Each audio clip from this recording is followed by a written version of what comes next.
Hi, it's a delight to be here. I have to say that I'm in a bit of culture shock because I've been in Northern California for all of 7 weeks because I just moved from Massachusetts, from Western Mass. So I'm still like adjusting to the weather. It's like, oh wait a minute, I thought it was supposed to be sunny in California. But people are reminding me, no, this is Northern California, not Southern California. Yes, because, although I did get a call saying it snowed in Western Mass, so I was not upset to be here. So one of the things that I want to start with, which is, I think, an interesting quote by, well, actually, first let me tell you who I am. I'm Chief Programs Director at CompassPoint Nonprofit Services. How many of you have heard of CompassPoint? Great. All right, so this might be a repeat for those of you who have at least heard of us. We're actually the largest management support organization in the country. We've been around for 30 years, and our mission is around building the capacity of nonprofit organizations, not just locally, but nationally as well. And I think that one of the stunning things about CompassPoint is that we are able to actually integrate practice with theory. We've worked with so many organizations that we actually have been able to create some research projects that inform the field. My background is actually I'm a pracademic. As Virginia Hodgkinson, who is the grandmother of nonprofit research, says, I'm someone who's both has been a practitioner for over 25 years working in the nonprofit, for-profit, and government sectors, but I'm also an academic. And I went to Wharton, Annenberg, have a master's in nonprofit management, and have a PhD from Tufts, where I focus on collaboration between nonprofits, for-profits, and government agencies. So I have an interesting orientation around that work has to really be implementable by the clients that we're working with and the organizations that we're working with. And I like to know who I'm speaking with, so I'm going to name a category, and I want you to raise your hand. So, for instance, if you think chocolate is a food group. Like, okay, great. So that's the first one. All right. So how many of you have changed your careers at least twice? Okay, great. How many of you have worked exclusively in the private or market sector? Exclusively. Okay, great. How many of you are on nonprofit boards? Great. All right. How many of you are students? Okay. Not just students of life, but, you know, students here right now. How many of you are project leaders? Okay. That's great. Let's see. And how many of you consider yourselves change agents? Okay. The reason that I ask that question is the world within nonprofit organizations is the core belief of people working in the sector. I use the word social sector because I like us to really focus on what we are, not we're not. So I will not say not-for-profits. I will usually say the public benefit organizations or the social sector, because I think it addresses some of the myths and stereotypes around the work that we're doing in working in communities and helping transform communities. So Peter Goldmark, who's the former president of the Rockefeller Foundation, said this almost 20 years ago, but I think it's still relevant. And it's the salience of nonprofit sector has grown over the past few decades in economic terms, as a source of ideas, as a locus of research and experimentation, as a seedbed of entrepreneurial activity, as an engine of social change, and as a career path for a new generation of youth and talent. And I think the growth and the evolution of the ACT program really mirrors that. I mean, I did some calculations, and, you've had almost 400, you've impacted, almost 400 public benefit organizations. Over the 18 years, you've engaged over 2,376 consultants, not counting the repeats. And that basically, you've done over 250,000 hours of consulting. That translates to almost 1,200 years of consulting over the last 18 years. And so the impact that ACT has within the social sector of the Bay Area is pretty amazing. And I think the fact that you're looking at how to create learnings and capture the learnings over the 18 years is critical. Because I think what often happens in our sector is that those learnings are not captured. So let me give you just a sense of who we are. We're 30 years old. We have an operating budget over $4.5 million. We are working with over 300 consulting clients a year. We're doing over 500 workshops a year between our offices in San Francisco and down here in San Jose. And we have a 30-person staff. 14 are comprised of the program service team, which I'm a manager of. So that's who we are. We have a number of resources that might be very, very helpful to your clients. We've started a new program called Quick Response, which is on literally Tuesdays and Thursdays from 1 to 4 o'clock in the afternoon. We have a staff who literally answers questions like, how do I start a non-for-profit? How is the Not-for-Profit Integrity Act going to impact us as a nonprofit organization? Where do I find a personnel manual? And that program has come out of the fact that CompassPoint really recognizes that there's some quick questions that we can answer so we can serve as a resource to the organization, to the sector. Our website also has a really wide array of resources. We have FAQs, frequently asked questions all across the sector. We have a book called Best of Board Cafe, which really speaks to some of the critical questions about board of directors and the relationship and dimensions of board of directors and nonprofits. So I really want to encourage you to use us, and we're very, very excited to just continue our work with nonprofits here in the Bay Area. I thought it would be helpful for us to look at some of the dimensions of the social sector, specifically here in the Bay Area, so you have a context for some of the clients that you're working with. What's interesting is, and this comes actually out of the amazing data that Stanford and the Innovation Project created looking at the sector within the Bay Area. So we've got almost 10,000 public benefit organizations with annual revenues over $25,000. And the reason that figure is because that's the threshold number for those organizations that have to file 990s. They're tax information forms for the IRS. What's interesting is within the Bay Area, we constitute over 30% of the social sector within the state. And so that's over 23,000 organizations. But what is fascinating also is that we have that more than half of public benefit and social sector organizations have budgets under $200,000. So what is interesting is that as you're participating in ACT projects, where your budget threshold is actually over $200,000, and where your median is about 1.4, so you're seeing a very, very particular window of nonprofit organizations, social sector organizations here in the Bay Area. And so that's something to remember as you're working with your clients. Another thing that I think is another dimension is the fact that more than half of the public benefit organizations here in the Bay Area are 10 years or younger. And so because we know that where organizations are in their organizational life cycle has an impact on what issues are coming up for them. So it's not an accident that you have organizations like, well, we really have to think about our mission and vision and values, because if you're an organization that's only a couple of years old, you're grappling with that, much more so than if you're an organization who might be, 15, 20, 30 years. But even then, as you get older, you also have to redefine yourself again and again. This is also something that you'll find in the organizations that you're working with. And again, 80% of Bay Area public benefit organizations happen in 4 areas. No surprise: human services, education, arts and culture, and health. And if we look at the projects that are just up this, in this time, this reiteration, those are reflected. So, the California hosts almost 8% of the total social sector. So California is a pretty significant player in terms of the range of nonprofit organizations, social sector organizations that we have.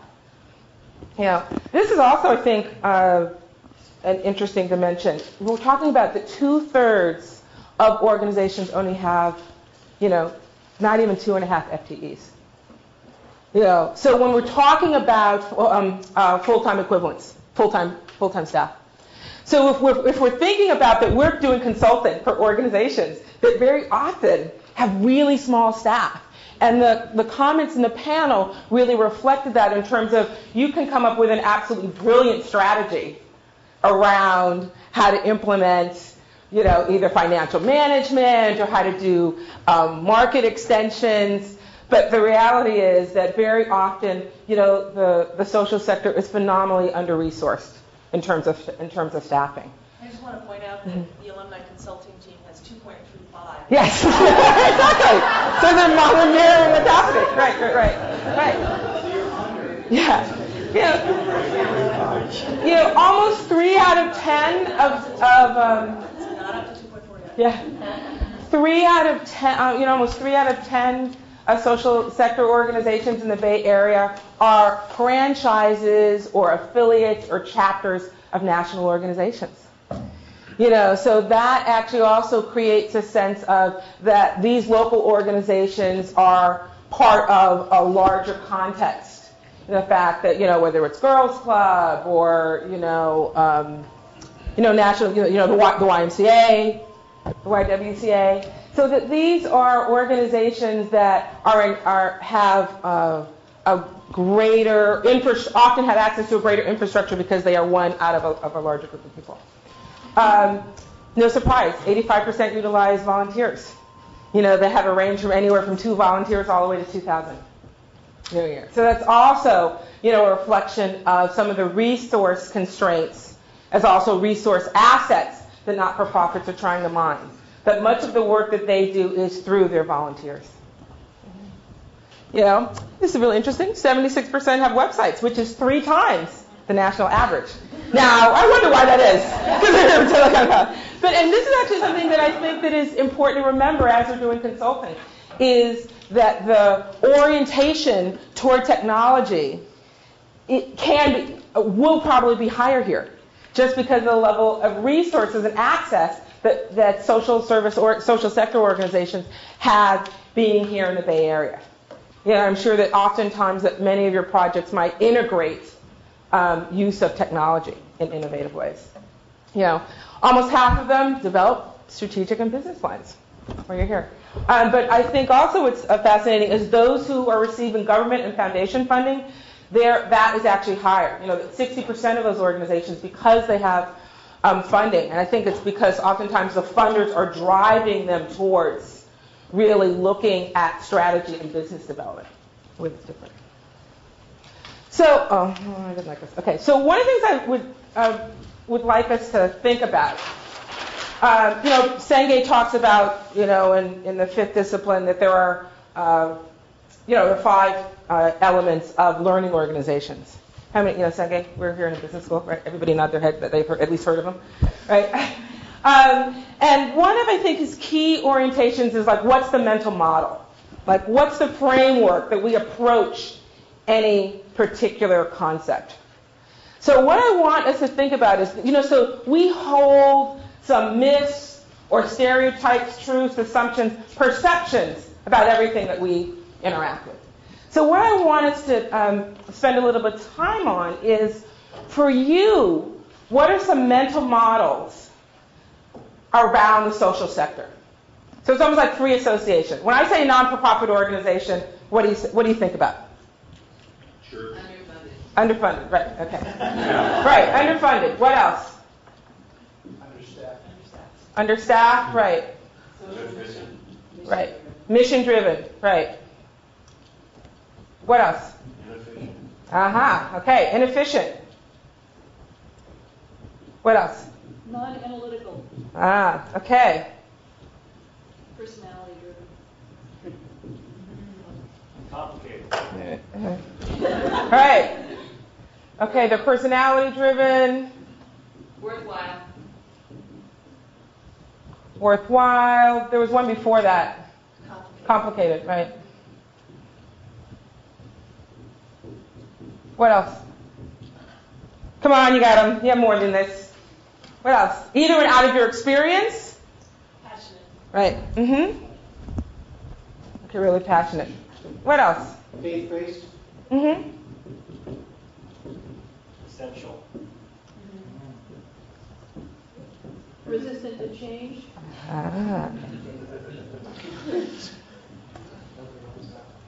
Right. Okay, they're resistant to change. Threatened by consultants. The what? What by consultants? Threatened by consultants. Threatened. Ah. Okay. What else? Hard to measure. Mm-hmm. Can I add, you mean hard to measure impact? Yep. What else? Dual bottom line. Mm-hmm.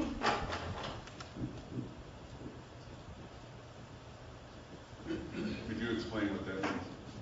The notion of that social sector organizations not only have to deal with, the profit bottom, like being sustainable, but they're mission driven. So it's not just in the private sector, you're driven only by, your ROI on, within the organization, but for social sector organizations, it's really about that we are mission oriented, but we also have to pay attention to profit and revenue.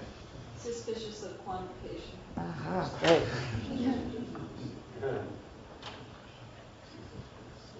Misunderstood. Mm-hmm. Grassroots. Mm-hmm.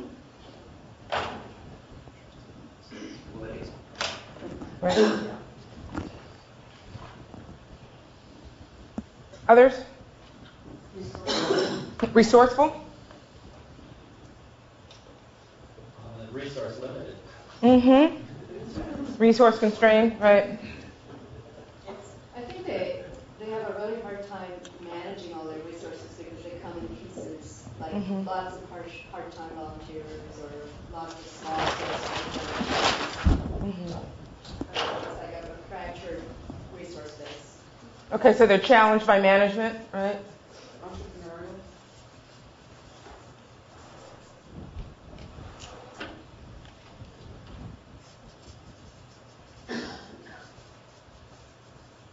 What else? Hard to kill and hard to maintain lasting success. Hard to kill? Hard to kill, Okay. hard to be sustained. Okay, it's a sustainability challenge, okay?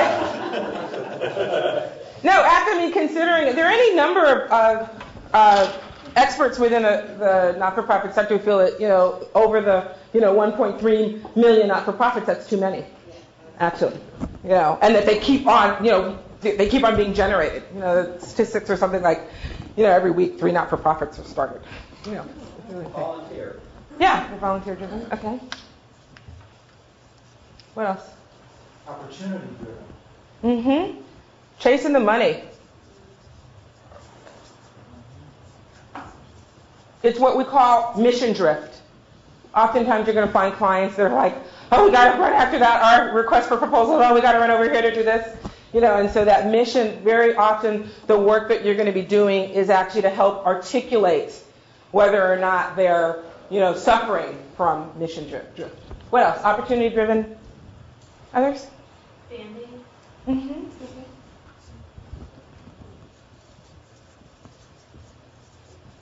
Okay. Others? Devoted people. Yeah. Mm-hmm.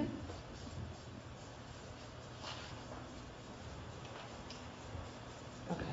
Difficult to maintain discipline. Mm-hmm.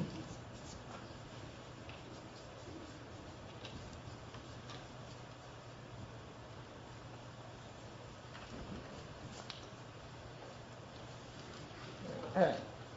So if you think about, they're underfunded, they're understaffed, they're mission-driven, inefficient, non-analytical, personality-driven, worthwhile, complicated, passionate, faith-based, essential, resistant to change, threatened by consultants, it's hard to measure impact, there's a dual bottom line, suspicious of quantitative, misunderstood, grassroots, political, resourceful, resource-constrained, challenged by management, entrepreneurial, hard to kill, hard to sustain, volunteer, opportunity-driven, Band-Aid, devoted people, difficult to maintain discipline. So, how many of these are positive? Some, but no, they're mission-driven. Okay, 1, 2, 3, 4, 5, okay, 6, so maybe 7 out of maybe 20, 35. The reason I do that, and we could actually do this about what do you think the mental models are for not-for-profits about consultants. All right? But the reason I do this is because think about it. This is in the back of your mind some way or another, whether you believe it or not, whether you've experienced it, whether you've been, heard about it. So we have to reveal these because this impacts the way that we engage a client. The assumptions that we bring to our engagements. You're volunteering. So obviously you believe in contributing to help transform communities. But what's critical is that we understand that this is operating in our minds. And that there are also mental models that are operating on their side, being social sector organizations about how they view, oh my God, you business people. Business people from Stanford. And what assumptions they have, what level of, if not distrust, then at least a little discomfort, possibly, with you as experts in your particular fields and what you bring.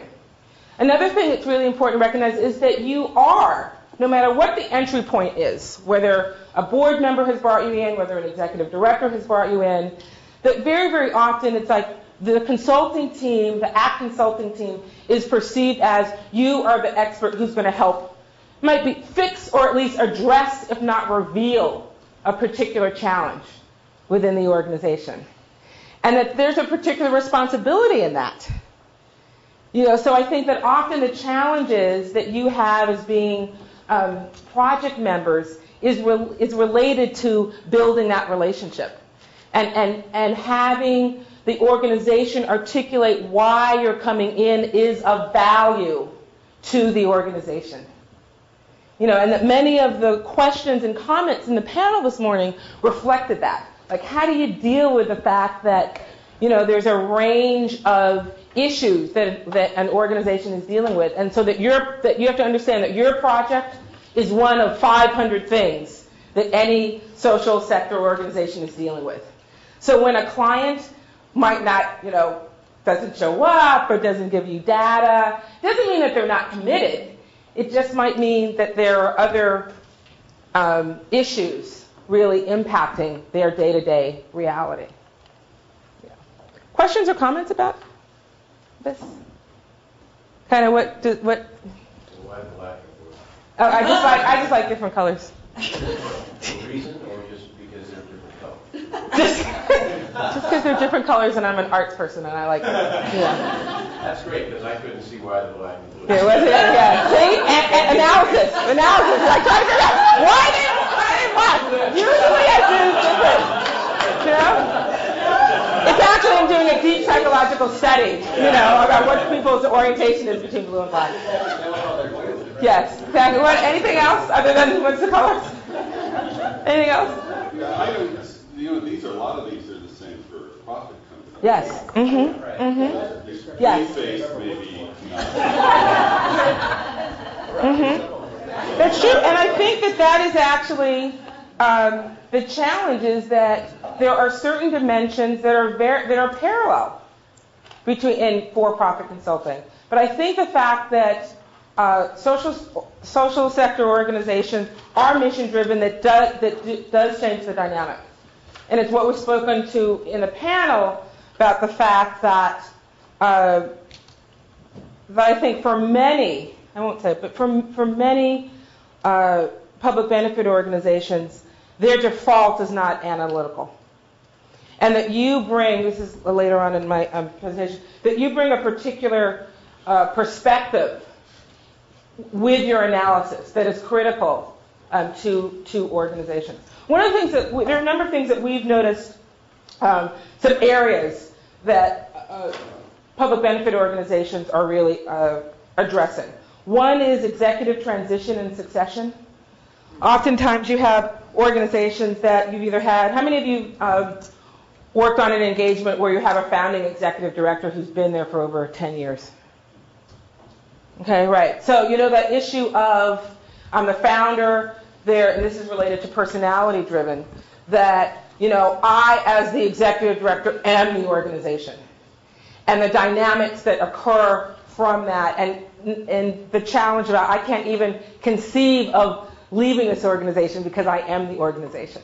So the whole, and one of the things that CompassPoint has been able to do over the last 6 or 7 years is really address executive transitions and succession. So we have a whole conceptual model. We have a number of consultants who work specifically on executive transition.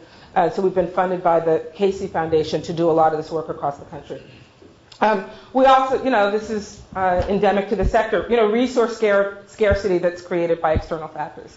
I mean, you see it, it's so clear in the fact of what happened after the dot-com, debacle, depending on how you say, that it's just that impact on the sector was huge. The number of public benefit organizations that closed or that all of a sudden, you see their budgets dropping because those philanthropic dollars and resources were no longer coming into the community. So that's again also the focus about why so many organizations need assistance around fundraising and resource development. And CompassPoint, we have a really vibrant consulting practice around that. Board recruitment and retention. We find that so often organizations are like, we really need to find what's up. Like, how do we find star board members? And it's true that you will be asked after your engagements, oh, you're so wonderful, will you please join our board? You're like, all right, I have a limited amount of time. And sometimes you might say yes, and sometimes you might say no. And I think that is a testament that public benefit organizations are so hungry for individuals that do have an understanding of the sector and can contribute. So oftentimes in issues that will come up in your strategic plans and in your business plans, don't be surprised if board of directors development comes up as a critical issue. Let's see, what's the next one? Cultural competency and diversity, I think that is also a really vital issue that's impacting organizations that are working in this sector, whether it is the cultural diversity within staff, building cultural competency, especially with the demographic changes in various communities. You find an organization that was dealing in a community that might have been predominantly, Latino, and all of a sudden now there are a lot of Laotians or Hmong who've moved in, and then how do they build cultural competency and understanding around different cultures so they can serve their constituents and their clients? It's a critical issue. Sustainability. How do we, there'll be a number of projects that are related to, if not sustainability, then replication. How do we take a model that's really, really effective and roll it out to other locations? And no surprise, financial management. So we find this again and again, either in our workshop series, in the amount of calls that we're getting in terms of what we need, what organizations need consulting help with. What we need to remember, and we've talked about this already, that compassion and mission really drive the social sector. And oftentimes what occurs is that individuals feel that it has to be an either or, as opposed to a both and. And when you think about your engagements and often that resistance that you might find, that, it's like, well, why do I have to quantify the impact of our organizations? They should just know that we are an amazing resource in our community. Well, yes, we understand that you are, and it makes sense for you to evaluate and assess what your level of impact is.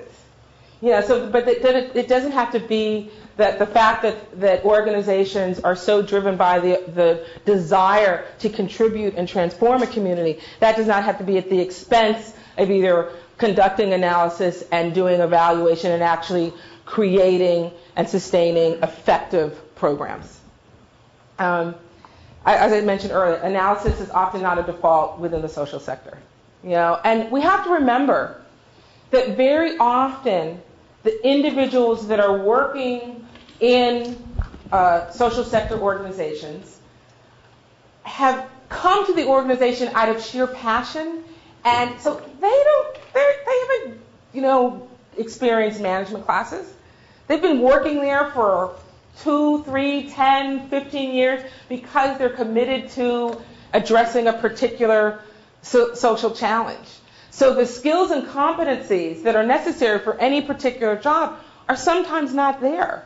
And especially around, someone was giving an example that as an interim executive director, they had to fire, the first thing I had to do was fire the chief financial officer. And I'm sure that was because the level of skills and competencies necessary for that particular job, he had gone into the Peter Principle. The job had gone way beyond his ability to be effective in the organization. And so you will sometimes you might discover that. Again, you might know this might be a blinding flash of the obvious for you in the room because you're so clear about this. But that building the analytical and strategic competency within an organization is vital. And so what you can bring with your level of expertise should not be underestimated, or assumed. And I think one of the things that's critical is that that you understand what a resource you are to the organizations that you're working with. And that doesn't mean that there are not going to be trials and tribulations around that, but that your expertise is a vital resource to the organizations that you're working with. And oftentimes it's just figuring out and getting clear about what the dimensions of the project are, so that what you produce, what the deliverable is, really is of use to the organization that you're working with. I think organizational and cultural context is really essential. Knowing and understanding kind of the environment that your clients are working in, either in the field. So for instance, if you're working with educational organizations, really understanding the backdrop about what's happening in the politics of a particular school district, or really coming to understand what the history of an organization, because that, knowing and understanding that will help your teams be more effective in how you work with your clients. And that's not to be underestimated. I think a lot of that work is probably done before you actually meet, but I think it's critical to really understand what's the universe that your clients are operating in. And it's really not, I shouldn't say never, but if we have, let's reveal what our assumptions are. Let's reveal our assumptions about the type of work. Let's reveal our assumptions about the organization. Let's reveal our assumptions about the staff. I think it's very, very important, and I think someone actually even mentioned that in the panel, to have those up front, because that helps us be more effective consultants. This is really just a little. I think that some of these areas, when we think about transforming communities, and if you look at your consulting model, a lot of this is actually integrated in that. We're assessing what is happening. We're assessing what is happening within the community. We're assessing what's happening within the organization. We're also learning. I think one of the things that's really stunning about our work when we're consulting with public benefit organizations is we're really facilitating organizational learning for them, as well as we're learning ourselves. And I think that is really critical, because I think very often, I think all organizations come up with this challenge, is how do we integrate the learning that's happening in any operation? But especially within social sector organizations, because they're so resource constrained, that ability to reflect is often not there. So what we can bring in helping them learn and step back, it's also about connections. It's also about how do we help organizations network, that your perspective as consultants can actually help your clients actually figure out, okay, so what other organizations, what other people do we have to network with? How do we, really build the capacity within our organizations? And of course, educating sometimes clients, even educating their constituents. So what I call, and we've already actually, a lot of this is, you've already discussed in your process of doing consulting. So what's the challenge? Really determining what's the challenge. What problem are you trying to address? I think in almost 7 out of 10 engagements, you come in, or this is just a number off the top of my head, but we come in thinking, oh, okay, well you need strategic planning. So you're all ready, and the team comes together, ready to do strategic planning, right? And then you find out, this is not really about strategic planning. This is really about that there's a tension in the dynamic between the board chair and the executive director. But they're couching it in terms of strategic planning, but it really has to do with the fact that the executive director is completely in over his or her head, and oh my God, what do we do? So just that question of well, what's the challenge? What's the problem? Oftentimes is just the focus of the initial engagement. Sometimes it's oh, well, we need to develop a personnel, policy. Well, it might not be about personnel issues. It might be actually about team building. So we have to really be clear in how we explore what we initially think what we're going to be working on, as opposed to what actually ends up happening. Answering the question about what's possible, what are the current resources, what are the desired resources. Again, this is driven by the fact, we really want to start, an educational institute. Who cares if we don't have any money or staff? And that speaks to, again, that organizations are so mission-driven. So it's it really does help if we think about what resources that we need. How do we address specific goals? What are the benefits to the organization and the stakeholders? And again, this is an issue of how do we articulate what's the value of the intervention to the client, and making that really explicit. So this is I like to use quotes, and I think when we're thinking about as consultants and that we're really involved in a change process in one way or another. So when we think about, at first people refuse to believe that a strange new thing can be done. Then we begin to hope it can be done. And then they see it can be done. And when it's done, and all the world wonders, why wasn't that done centuries ago? But sometimes, we hope that is something that is exhibited at the end when you give your project end report. It's oh, wow, this is fantastic, and why didn't we do this ages ago?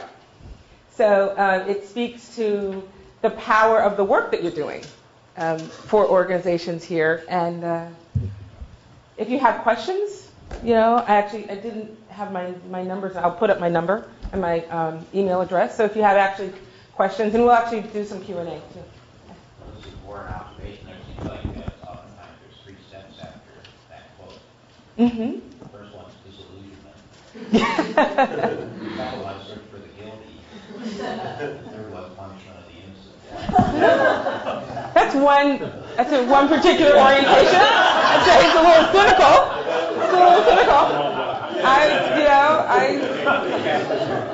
Okay. I'm much more optimistic than that. And so it speaks to actually when, after you ask the question, why hasn't it been done for centuries, then we ask, what mechanisms do we put in place to actually ensure that change happens and continues? How do we sustain a change that we're hoping for? Michael Seltzer, who's actually started management support organizations almost 30 years ago, who was a mentor of mine, talked about, well, Diane, you can do amazing work with a client, but you can't force them to take your advice. Mm-hmm. And that, I think, is also the challenge about that we can develop amazing plans for the organizations and clients that we're working with.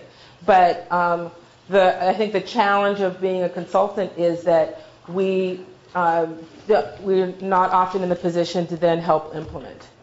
And I think that's one of the things that CompassPoint has found, that we have a really orientation toward holistic practice. So very often we're not just creating plans, but then we have a whole coaching where we're actually coaching our organizations to actually implement. Yeah, this exercise you did where we revealed our stereotypes of the nonprofit world was very useful. Do you know the top 10 stereotypes that the nonprofit world would have of a Stanford MBA? No, I don't, because I haven't been here long enough. But I could. You're asking for what do you think the top 10? What do they think, what are their stereotypes about? Why don't we ask people who Yeah. have projects before? They'd probably be more likely to know a few words. Those of you who have done X projects or led X projects, do you think there are stereotypes that our clients might have of us? Cure all. Cure all. Cure all, what else? Judgment. Arrogant. Invasive. Ooh.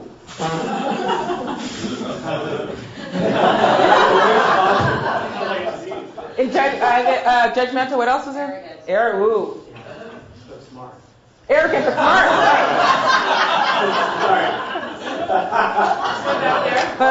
You guys are great. Great. hear that a lot. Yeah, scary. Unrealistic expectations. Somebody. Scary. There was something in between scary and unrealistic. Intimidating. Intimidating. Let's Ooh. end this on a high note. Who has positive ones here? Committed? A lot of no. In other words, can really help us. Altruistic. Like, I think they really believe that. Free? Yeah. Right.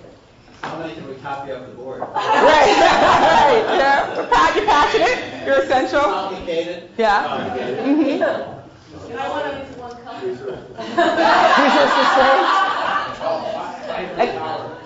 What was that? Ivory Tower. Right. You're in your. Yeah. You don't know the real. So I want to be just cognizant of the time. I want to see if there are any other questions for Diane or for me before we wrap up our presentation part of this. I had a quick question about the stereotypes of the nonprofits. Are there any in there that are not true or Oh, yeah. particularly true? I mean, because this is the other thing to really remember, that, we have the public benefit organizations there's such a wide array. Anywhere from, again, 2-people organizations that are running a soup kitchen out of a church basement, all the way to Stanford. That's still, that's the stretch. And so I think that for any number of organizations where these are true, there's just as many organizations where it's not true. But I think it is fascinating, and we could have a much longer conversation about the mental models societally and culturally about, the not-for-profit sector. If you look at media coverage, if you look at, the whole response to the Red Cross around Katrina and all the, and that difference between what stories are slanted as like, it's an inefficient bureaucracy to, they're amazing, they help save lives. So it is an intensely uncomplicated, I think, orientation. Yeah. I just wanted to make one comment. The negatives on the board and turning them into a positive relationship with these nonprofits. And I can see the difference in my own personal experience going in when I was younger as an MBA and hitting the wall. And I think it really comes down to a people-to-people relationship and how you relate to those people in the nonprofits. Because if we use our standards for success to measure them, they will, in their own minds, come up short.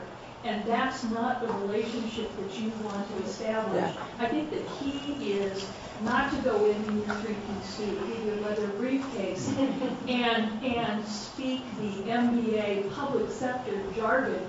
It's to form a personal relationship with that group so that you can sit down one-on-one over coffee and say, my observation is that there's a problem here in the way these two people are relating, and express that concern on that level. Right.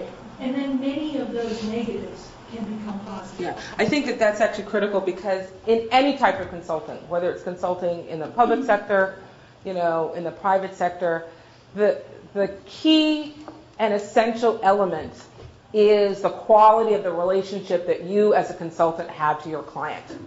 And once that trust and mutual trust and respect is created, across the table, where you're not doing consulting to an organization, that we are working with an organization together is critical. And I think that a lot of the negative stereotypes around, consulting is often because organizations, even though they've asked you to come in, they feel like you're doing something to us, as opposed to having a collaborative engagement that is really about. It's very threatening on a subconscious level. Yeah.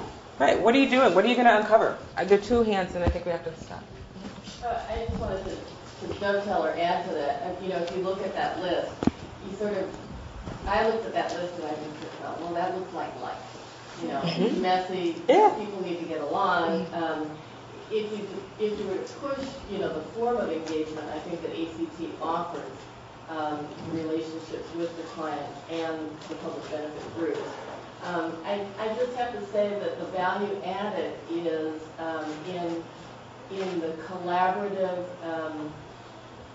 capacity building that you offer. Kind of like what you were saying, Sid, at the very end, as you're exiting, rather than being kind of the hardline consultant who's saying, this is what you should do, or, and then walk away, leave them with some food for thought.